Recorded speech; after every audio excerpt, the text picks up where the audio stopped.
This is Joy News Prime. A warm welcome to those of you watching in Europe on ABN television and to everyone else out there here in Ghana, West Africa and elsewhere around the globe.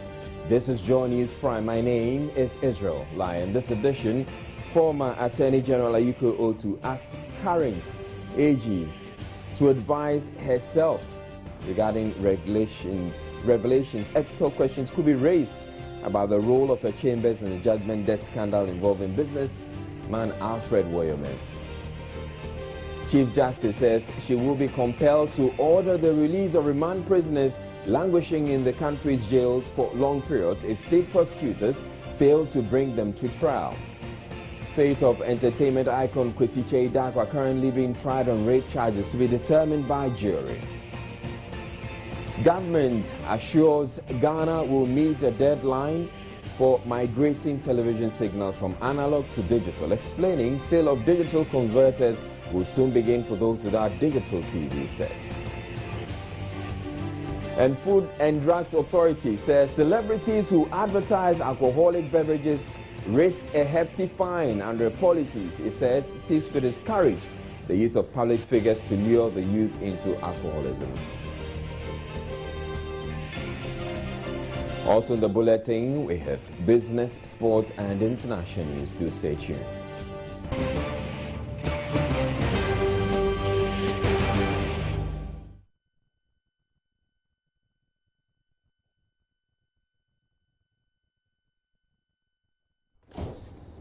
In our very first story, fresh revelations by former Attorney General Martin Amidu has brought to the fore once again questions about the role of the current Attorney General's chambers in the judgment debt controversy involving businessman Alfred Woyome.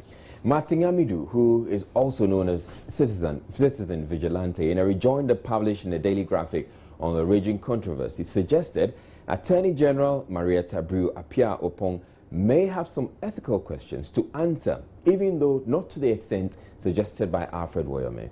The past association between Attorney General Marietta Brewster-Appiah-Oppong and Raymond Smith, sole shareholder of Austro Invest, had been cited by Woyome as a basis to question her impartiality in pursuing a criminal case against him to retrieve a 51 million cedis judgment debt payout received from the state. Lawyer Samson Gladia Yenini has been explaining the key issues captured in Mr. Amidu's rejoinder. He spoke on today's big story. By his allegations, Marietta Brewster-Appiah-Oppong is not going to be in a position to be impartial in the pursuit of the state's interest against Alfred Woyome, to the extent that he alleges, is being selective in the approach. Selective in the sense that even though he alleges that Woyome and Ray Smith are involved, she appears to be pursuing Woyome whilst Ray Smith is being left.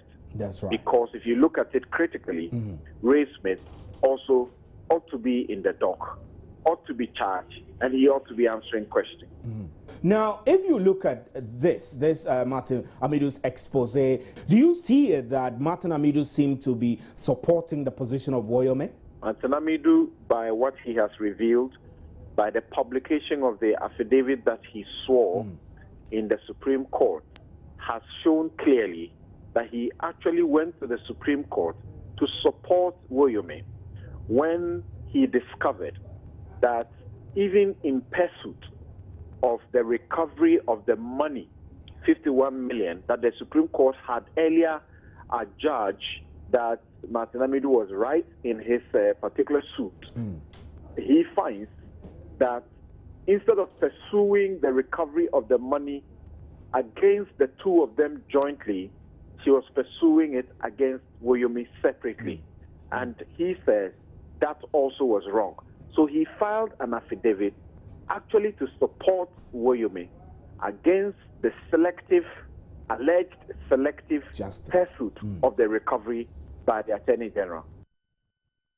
Meanwhile, another former Attorney General, Ayiko Otu, says the current AG would have to advise herself in the appeal of the Wayome case, considering her firm's role as highlighted by Martin Amidu.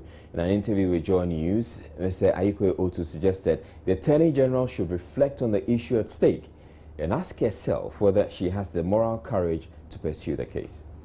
We are being told that the company of the Attorney General, that is Lita Brew, were those who actually handled the matter for Zetostro Invest and Wayome, and as a result of which the 51-52 million Ghana cedis was paid. That is problematic because it means that at the point they believe that Wayome was entitled to that money, they chased the government of Ghana, took the money on behalf of government of Ghana. Now Supreme Court says, no, what happened was unconstitutional, it was unlawful, it was illegal, so go pay back the money. You find the same person now being asked to go and chase the Wayome and collect the money from Wayome. That creates huge problems for her. And the AG at that time was not Attorney General, and so couldn't have found herself in this situation. So what do you advise? Her position is not enviable at all.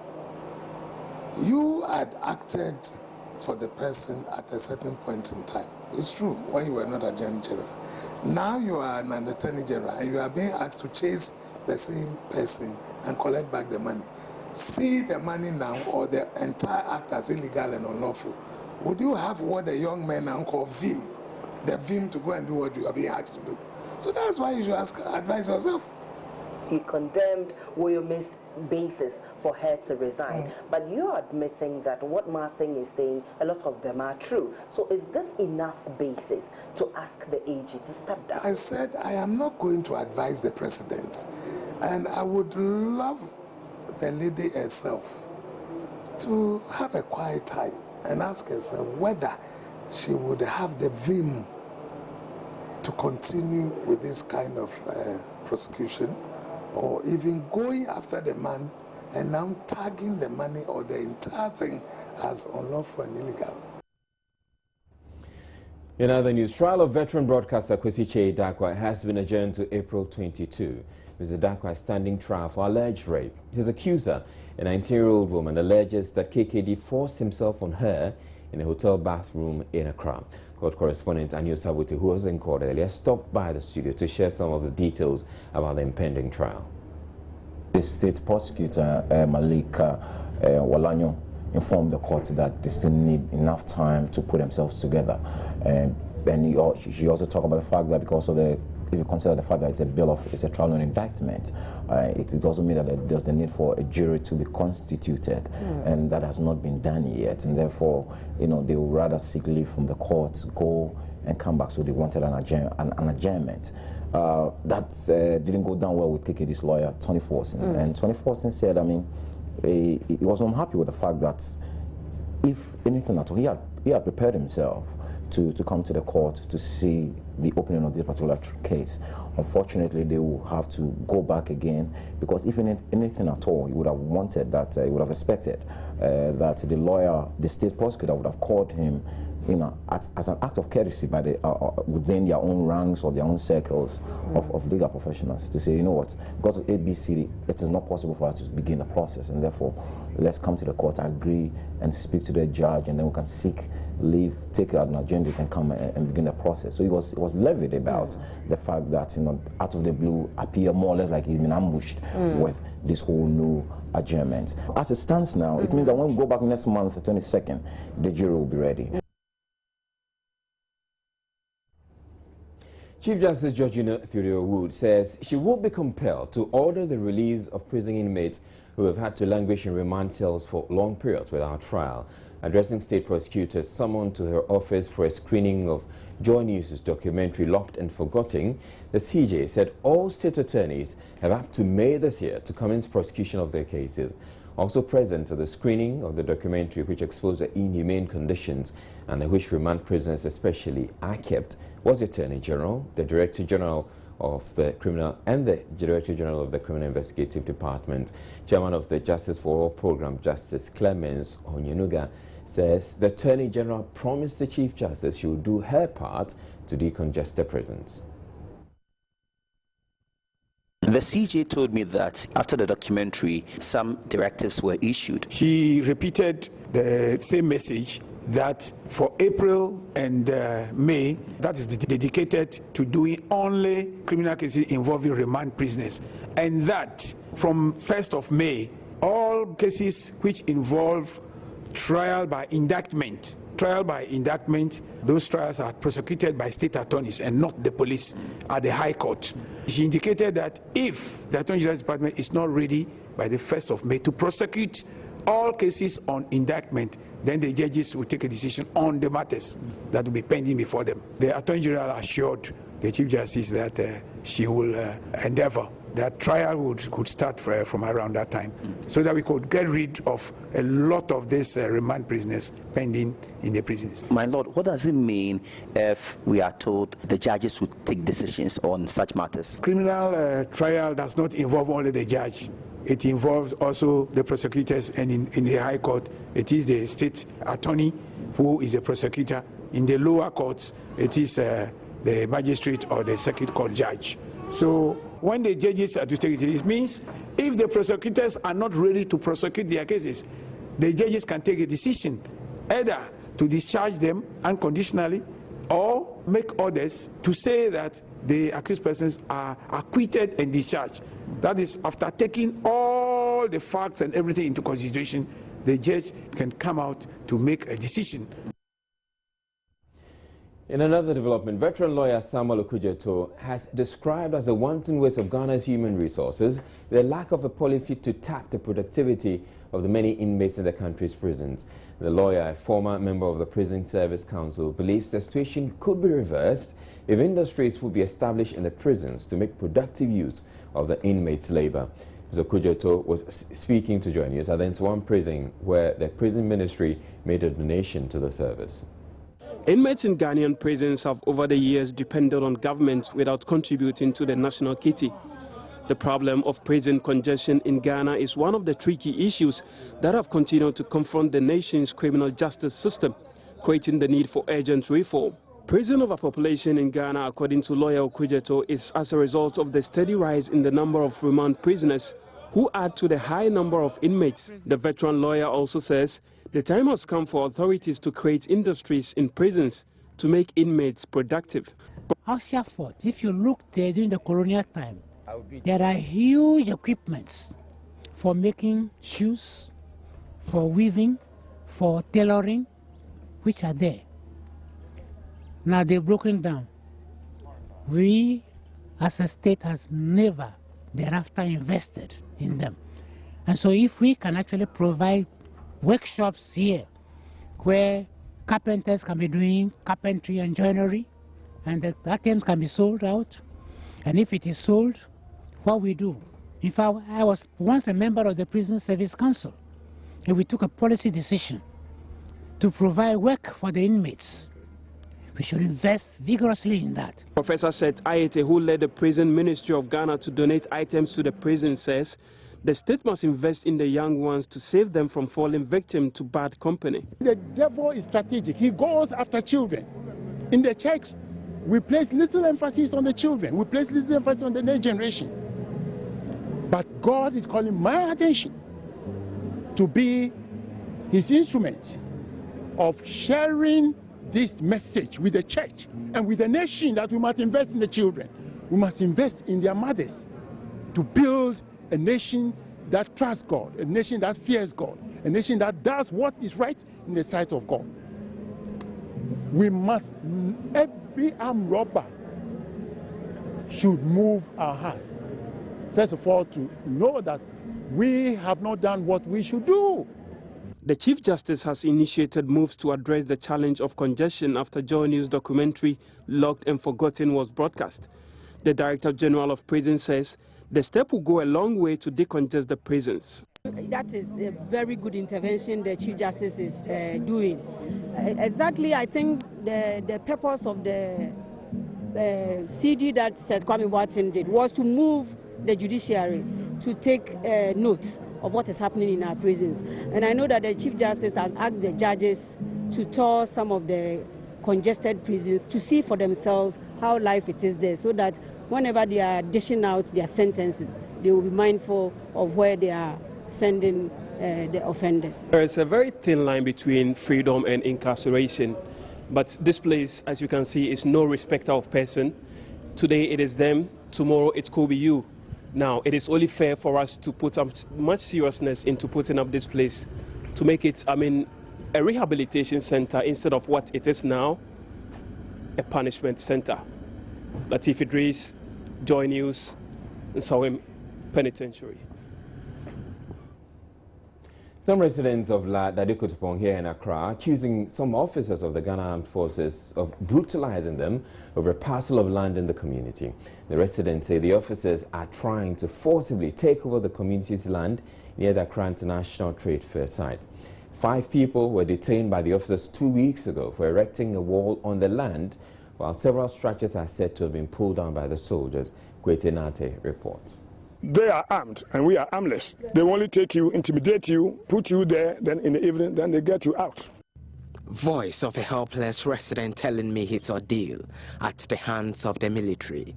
He's been detained many times at the Burma camp for supervising the building of structures of his employers. His story is no different from other construction workers at the site who have suffered various forms of harassment. David Abbey recounts. Well, I was detained from morning till evening. A bulldozer and excavator machine which we're using was also impounded for a week. Well, I'm in this area, a large swath of land with a few settlements. I see debris of a demolished fence wall in the far distance. It's the latest of a series of exercises carried out by the soldiers this week. I can count 20 of such structures pulled down as I tour the fast developing settlement behind the trade fair. Many private developers are demanding answers which the military will readily not give. We'd like the military to respond to this and tell us, whether or not they have a claim. We believe they haven't. They should demonstrate if they do, and if they don't, they should put a stop to the guys who are destroying property. An aggrieved resident has sued the Defense Ministry at the Accra High Court seeking reliefs for the demolition of his property. Documents cited by Joy News reveal that the land in question falls within a proposed acquisition initiated in 1973. However, the process was not completed. But while the process is underway, a resident, David Abbey, tells me the military has been dumping fecal matter there simply to drive them away. Officials of the Ghana Armed Forces have declined comment on the issue.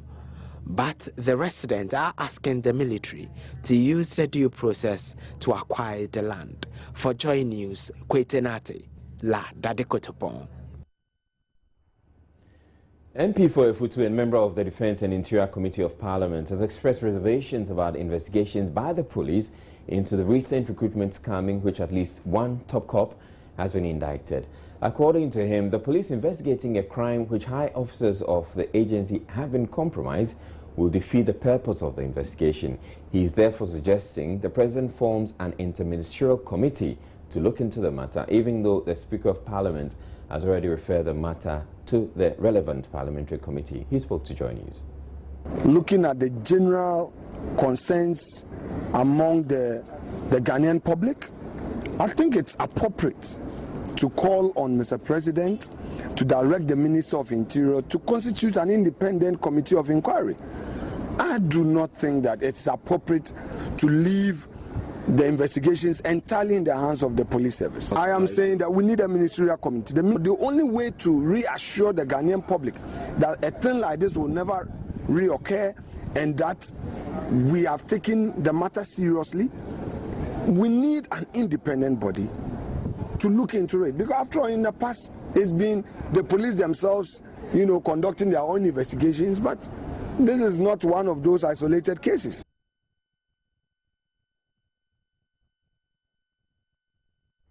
We're taking a break with more stories coming up. Don't go away.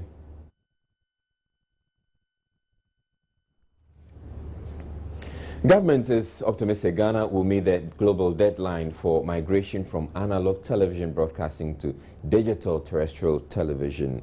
According to the Deputy Minister of Communications, Atu Sapong, government has deployed a digital video broadcasting terrestrial 2 infrastructure in which each broadcasting firm will be given a specific frequency to operate with. He also says digital boxes will be out on sale shortly, well before the June 17 deadline. Decided that we are going to deploy what we call a digital video broadcasting terrestrial 2 infrastructure. We also decided...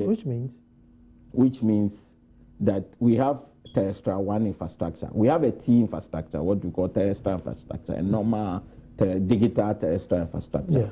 But with time, they enhance it, they improve it, so that it can do a bit more than what it is doing today. Okay. So currently, when you take a particular TV station, a terrestrial TV network, that terrestrial TV network is assigned a license, a frequency band to operate within. Okay, either a VHF, very high frequency, or a UHF, ultra high frequency band to operate in. Now, each broadcaster currently will be doing about 6 to 8 megahertz of spectrum. We'll be using about 6 to 8 megahertz of spectrum in analog. So other English versions to yes, these in analog. It's a band. So we'll give you a band and say, okay, you're operating from 160 to, let's say, 167. So Okay. assign you 5 megahertz of spectrum to operate in. So in order for broadcaster A not to interfere with broadcaster B, each broadcaster is given a specific frequency. So you have your own road. Yeah. So currently we have 21 registered entities with the National Communications Authority providing broadcasting services. Under digital, each digital band of the same 6 to 8 megahertz, which one broadcaster is using, if we structure it well, we'll be able to take one multiplex of 20 broadcasters.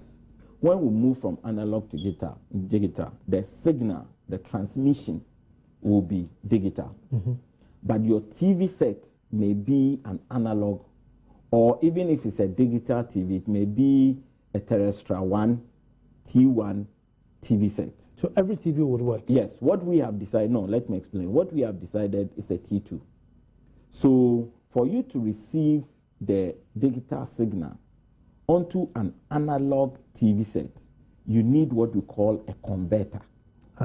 That converter is what people call set-top box.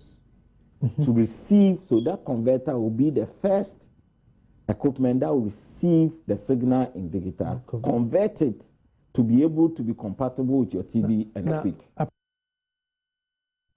Former Health Minister and ranking member of the Health Committee of Parliament, Dr. Richard Anani, says the cash-strapped NHI can only bounce back effectively if the current 2.5% NHI levy is increased to 3.5%. He said the Kufuor administration's plan to sustain the scheme was to use the NHIS levy and the VAT as the main source of funding. Dr. Anani also chastised government for channeling the last VAT increment into the infrastructure fund instead of the NHIS fund. He spoke to Joy News' Felix Akoyam. When we saw that by 2013, the NHIS was going to have a problem, we started telling government that increase the VAT by 1%. So from our side, from 2010, 2011, we started asking government to consider increasing the VAT by 1%. Unfortunately, I think at that time, maybe it was looked at as if it was more a political matter.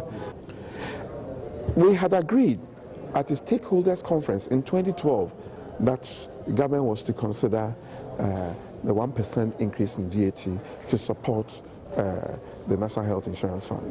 We had agreed on that, and as part of the communique. Unfortunately, government had the opportunity to do that. But then when government increased the VAT by 2.5%, government decided to take the entire 2.5% to create a Ghana Infrastructure Fund. I know what you are saying clearly. It means the main plan of the Kufuor's government was to use the VAT to finance the scheme. That was a major game plan. And you see, that's why I'm saying that all other countries who have been coming here have been looking at that particular area and say, hey, what gave you that idea to use this means of, so to speak, managing it. And it's worked, and it can work. And therefore, why don't we look at it and get the understanding of the people for it to be continued? Laka Klamadu, a suburb of Accra, is still living in filth 3 months after Joy News' sanitation advocacy program threw its spotlight on the community. The community was one of the focal beneficiaries of the sanitation campaign that sought to address insanitary practices residents lived in. Derek Ekosam visited the area and reports residents have gone back to their old ways. Between March and December last year, we were here as a team, Joy News on Multi TV. We wanted to teach the people of Laka Klamadu what they need to do to stay healthy and to have a cleaner, healthier environment. It's been 3 months since we ended the Clean Communities project. Today, I have come back to Laka Klamadu to see things for myself, to get to know whether or not what we taught the people has been useful. The gutter is in the same state as the team met it last year. Residents tell me the only way to solve the insanitary problem is to stop residents who live in the community and its environs from throwing solid waste into the gutter. The other alternative is to put a sieve at the mouth of the gutter to stop solid waste from entering the gutter. Some residents still use the beach as a place of convenience. For these people, the only solution to this is to get some public toilet facilities in the area. They complained that the private toilet facility operators charge between 40 pesos and 1 Ghana cedi, amounts they see as exorbitant. But one activity still stands. The residents come out twice a month to clean up the area. The young men still defecate at the beach. They say they can't pay 50 pesos just to ease themselves. I will advise everyone to build a toilet facility at home. It is difficult to fend for ourselves, so we can't pay 50 pesos to defecate. That's why some people still use the beach.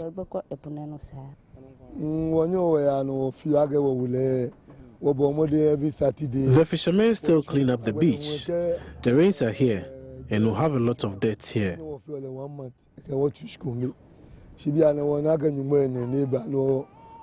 All we ask for is a bin to dispose of the rubbish we gather. From what I've seen, it may take a longer period to turn the shores of Kaklamadu into a Copacabana. So until authorities step in, the state will continue to lose huge sums of revenue that could have been accrued from visitors and tourists who visit these beaches. Derek Ekosam, Kaklamadu, Accra. Good quality healthcare delivery, particularly childbirth, is literally a lifesaver. This is why efforts to bring relief to hundreds of poor families in and around Chenkura and the Ashanti region has become a one-woman campaign. Principal Health Assistant at the local clinic, Ifia Buano, is committed to healing the sick, but is hampered by a number of challenges. In the following report, Mahmoud Mohamed Nuruddin tells the story of healthcare delivery at Chenkura in Ijura Setridumase municipality. Chenkura is a farming community. Residents don't need much to put up a house because besides communal labor, little or no modern materials are required. Access to healthcare is, however, a daunting and nightmarish experience to people living here. This is the only clinic in the area serving residents of about 20 other communities. Pregnant women also come here for anti- and postnatal attention. Treatment for patients here is good. The woman in charge really helps us. From outside, the building gives the impression of a good facility, but the inside tells a different story. These are the only beds here, an indication only 2 patients can be admitted at a time. When 3 patients meet at the clinic, we don't get anywhere to sleep. But that is not the only challenge. We use the delivery room as the dispensary too. Most of us sleep on benches when we are about to deliver. We are pleading with authorities to come to our aid. As a result of the conversion of part of the Chenkura basic school block into the clinic, pupils are forced to study in these structures, with teachers hovering around. Actually, the chief compound partnering with us in the school is affecting our teaching and learning. our staff has no accommodation in terms of common place to meet and discuss our activities. Principal Health Assistant Efia Buano is eager to offer good quality health care to the people, but that remains a wish. For the past 4 years, she has been providing 24-hour service to the people. We are really in need of the CHIP compound because this place is too small for us. Her challenges do not end with logistic constraints. Snakes and other dangerous reptiles have been invading the premises. Ms. Buano wants more hands. I am the only one who runs the clinic. It would have been better if we were many. I discovered this abandoned CHIPS compound, which was meant to ease the health problems at Chenchankra, but has been overtaken by weeds. We need a bigger structure. Why the facility was abandoned remains a mystery to the people. Municipal Assembly and Health Directorate officials point accusing fingers at each other. None of them will speak on camera, though each party insists the other is responsible for completing the structure. Unfortunately, until that's done, the people of Chenchankra will continue to receive medical treatment under disturbing conditions. The Human Rights Advocacy Center is asking the Ghana Education Service to, with immediate effect, sack the head teacher of the Abetifi Presbyterian Senior High School, Charlotte Asante. This was after Mrs. Asante was reported to have paraded 13 male students in front of the entire school in only their boxer shorts for staying in their dormitories while their colleagues attended morning devotion. Their teacher is also said to have ordered 3 teachers to give each of the boys 10 strokes of the cane as part of their punishment. According to the center, the treatment of the students amounts to torture. Executive Director Robert Akoto-Amoafo says the dismissal of Mrs. Asante will deter other teachers from meting out such forms of punishment to their students. We have received reports, and not just from the media, but from people around the area of Abetifi and Presby Senior High School, and have received complaint about the action of the headmistress for lining up 13 boys to the assembly in front of the whole student populace and making them like they are naked, and then making them receive lashes at their back within their boxer shorts. Which is a very big dehumanizing and barbaric activity that the headmistress of the school can undertake. Our sense that one, she should be sacked. She should be removed from the service, because we're looking at the level at which she has attained and who she is within the education system. And if she at that level would take such an activity, then we are afraid, we are so scared that other things could be going on and we do not know, because she is supposed to be the supervisor of others. And if she's undertaking this activity, then we are scared of what kind of child abuse is going on in the school with her consent. Mr. Amoafo is also seeking legal action against Mr. Asante for what he says is an abuse of the rights of these students. We're taking a break now. We'll bring you business news right after. Stay tuned.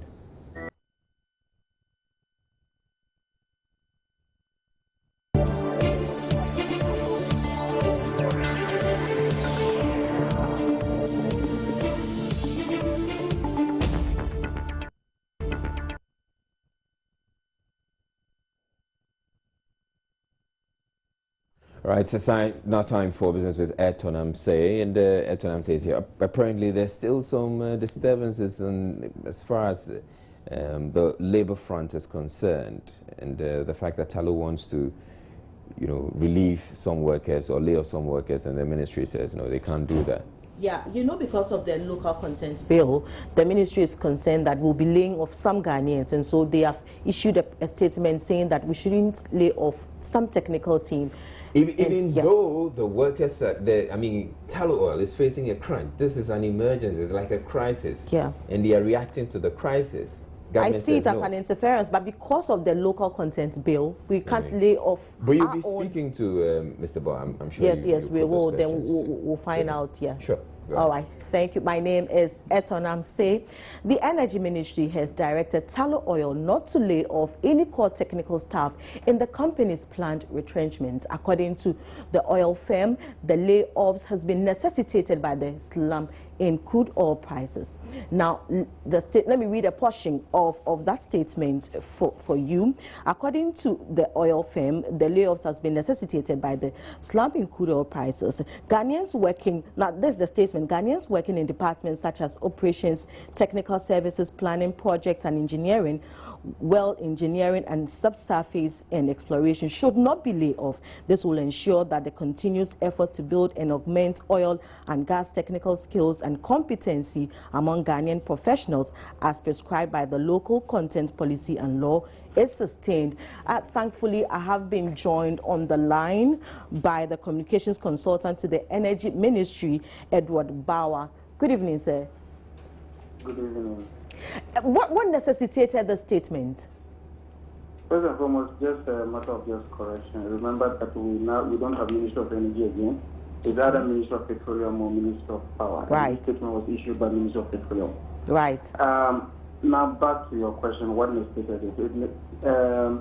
Fundamentally, I know that all of you are aware that somewhere last week thereabout, ALO had announced that it had plans to lay out a number of workers as a result of the slump in crude prices in the international market.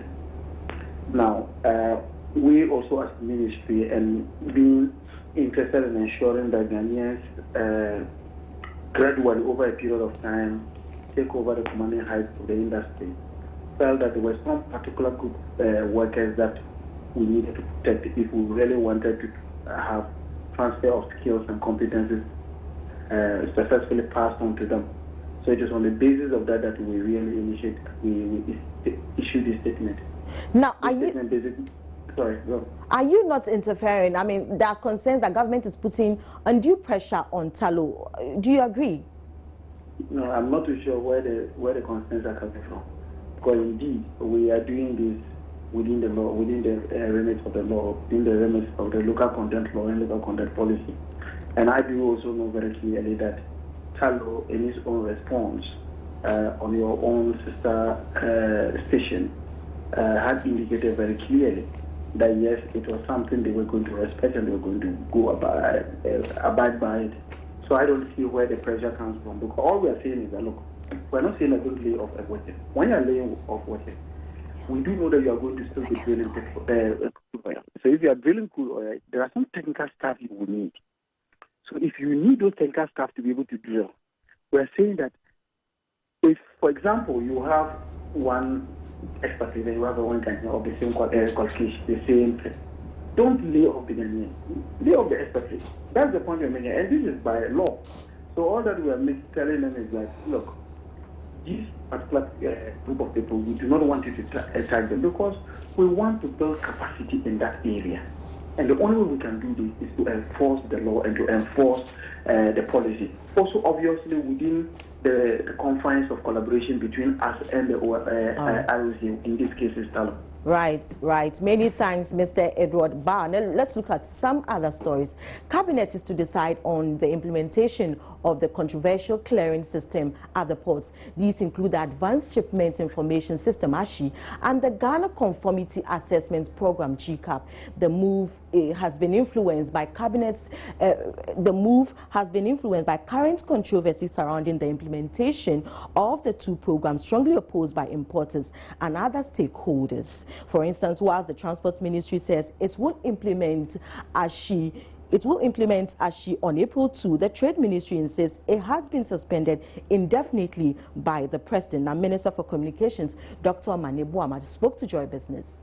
His Excellency, the President, has asked that both ASHI and GCAP be referred to Cabinet. When consideration is done, we will communicate appropriately the outcome.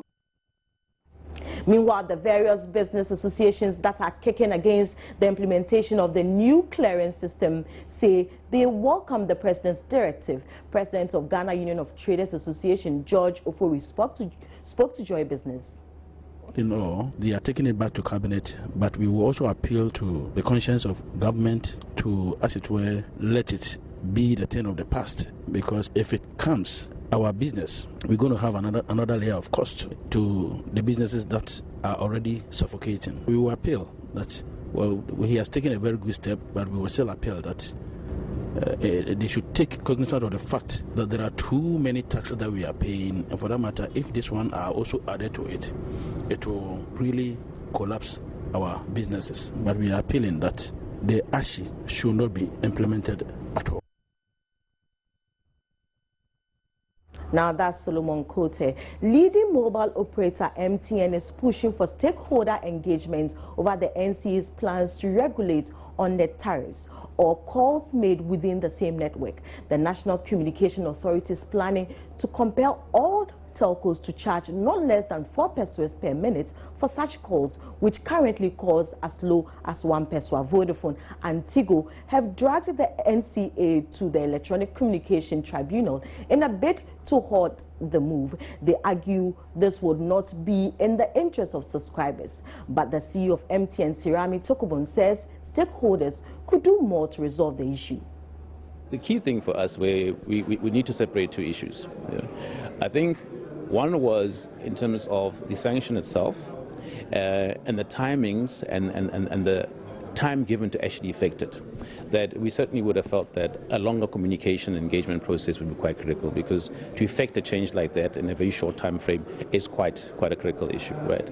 In terms of setting a ceiling or setting a floor, I think the critical issue there again is to look at the outcomes of the tribunal case, because that will inform to us what financial parameters, what legal considerations, what greater economic considerations were taken to come to the price point of 4%.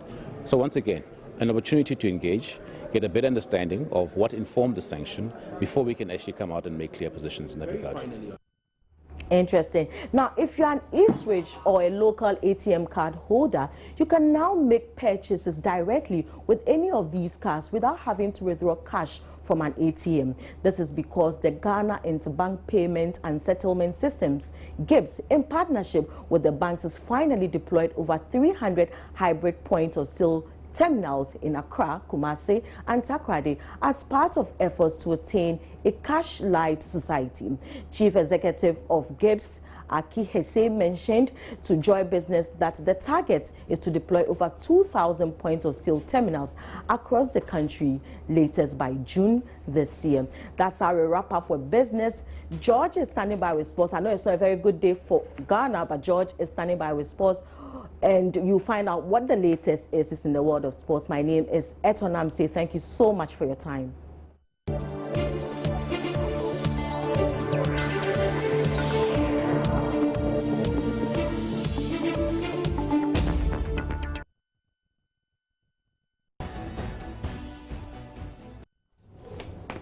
Well, we begin sports on a rather sad note because the Black Satellites failed in their bid to win the 4th African title after losing 0-2 to bitter rivals Nigeria in this evening's semi-final game at the ongoing Under-20 Youth Championship in Dakar.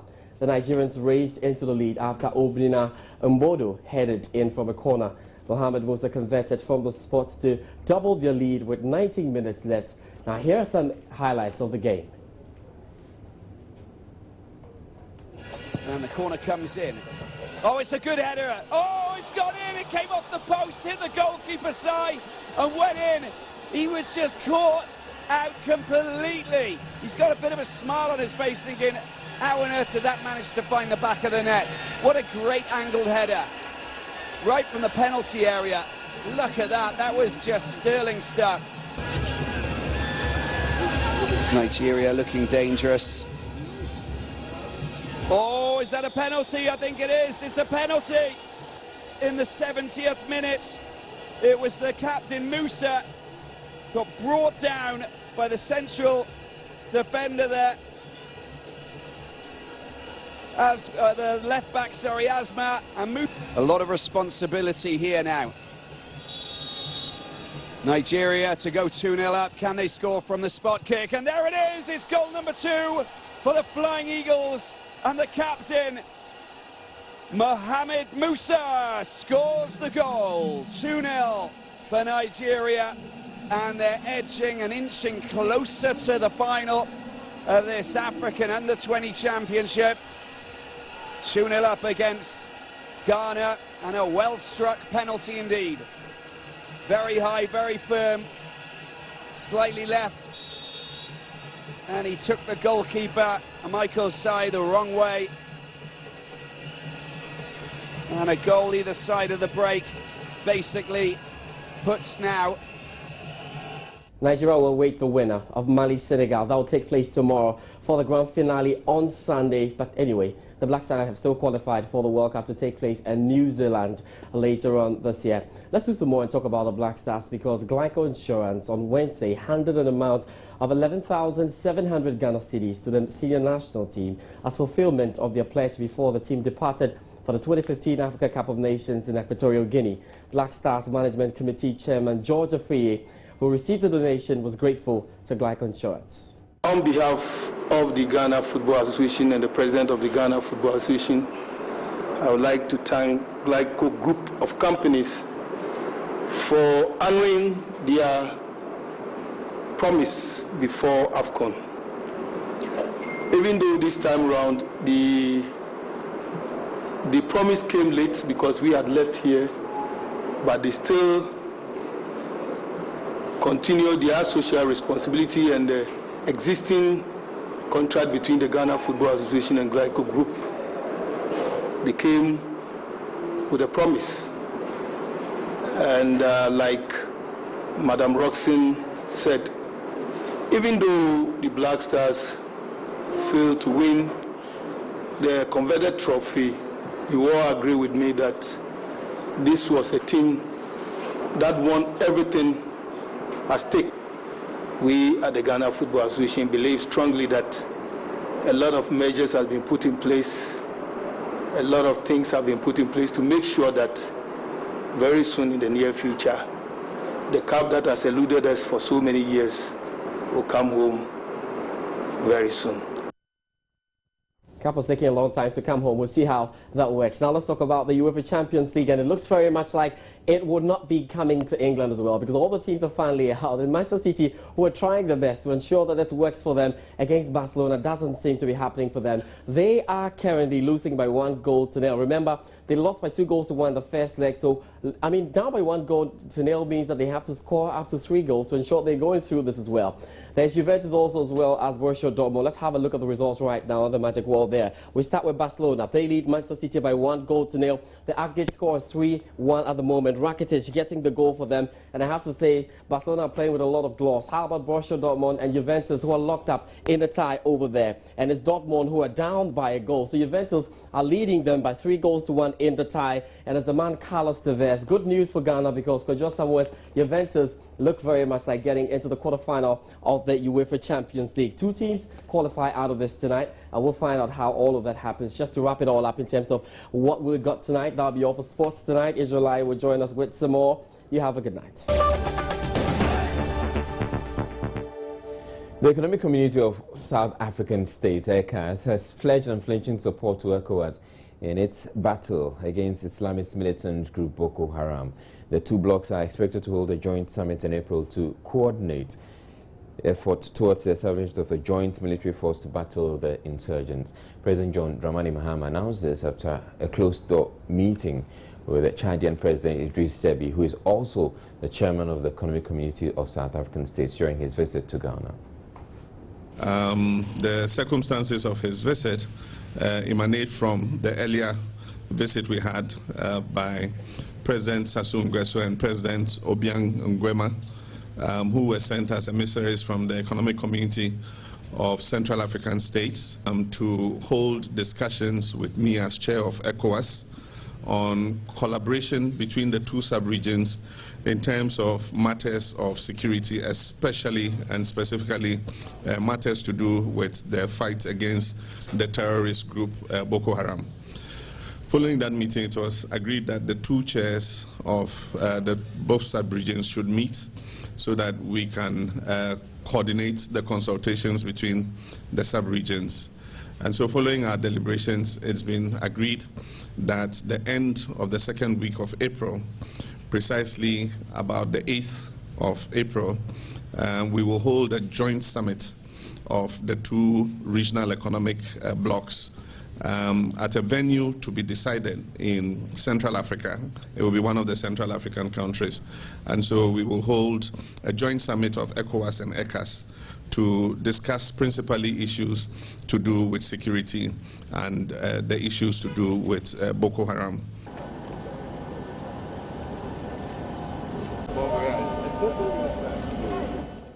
Elsewhere, 19 people, including 17 foreign tourists, have been killed in a gun attack on the Bardo Museum in the Tunisian capital, Tunis.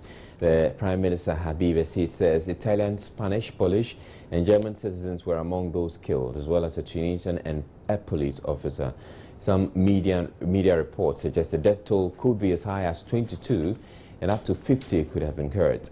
Security forces killed 2 gunmen and were searching the surrounding area for accomplices.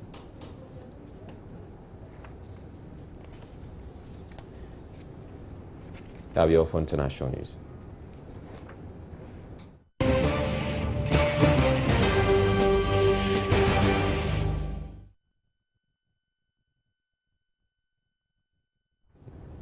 Now, celebrities who advertise alcohol face a 25,000 Ghana cedi sanction should the Food and Drugs Authority decide that their advert could entice persons below age 18 to go for the product. Many of the country's showbiz icons have featured in these adverts over the years, but the FDA says this is inappropriate. Viju Sedu has been speaking with the head of public relations at the FDA, James Latte. On that particular issue, it is not all celebrities, but we are talking about celebrities that have the, the potential of, let me put it this way, winning the hearts of children. You understand? So if, for instance, it's a celebrity who is more inclined to adults, we don't have a problem. But when it comes to children under 18 years, if you're a celebrity and there's a potential of you attracting them, they're following you, they're going by what you want, that's where we have an issue. How do you determine that this celebrity appeals to a child and that other celebrity does not appeal to a child? All of them make movies. If, for instance, let's say you can see a celebrity who you know that this celebrity, what he does in his work as a celebrity is more on adults. And when you are talking about celebrity, let's use this word, well-known or popular people. And there's some popular people that children don't even know. They are more of adults inclined. Now, there have been some reactions to the FDA policy, and naturally, the celebrities likely to be affected are not amused. Popular actor Kwame Jokoto and colleague Kofori have been speaking to Joy News. How, on what measure are you using to determine who is a popular figure? Because I can get to an end, nobody knows me there. So, I don't know what measure are you saying that because somebody is a popular figure. Like putting up such a 60,000 project and you said you are not accepting it, so I'm in debt now. There are laws that we do, it is there, but if you are challenging the law, that is where they will tell you that, no, this is there, but you get what I'm trying to say. But in enforcing it, they try to be flexible because we cannot behave, we cannot live like where we source that law, you get it? Because they have passed through, let's say, democracy, for example, for a very long time. They've corrected the system and they've been perfected it. But here, it is gradual process. So when you are enforcing a law was made for people, for men, so it should not be something that will affect them. We have billboards with celebrities' photos on it, showing alcoholic bottles and a whole lot. I don't want to mention names. But they are all over the country, everywhere you go. Celebrities, musicians, let me say artists are on the billboards with alcoholic beverages, and are they telling us they've not seen those billboards?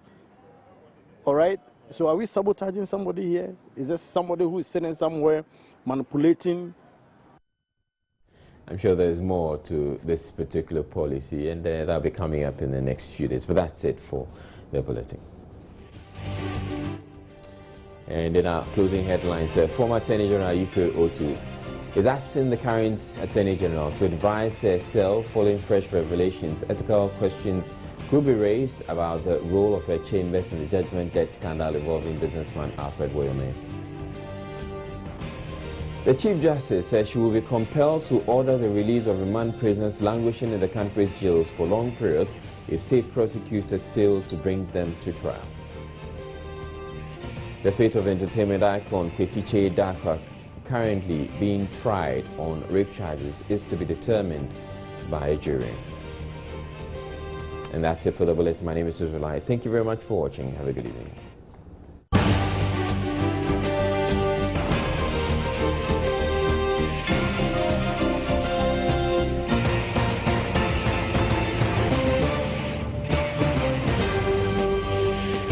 This is Joy News Prime.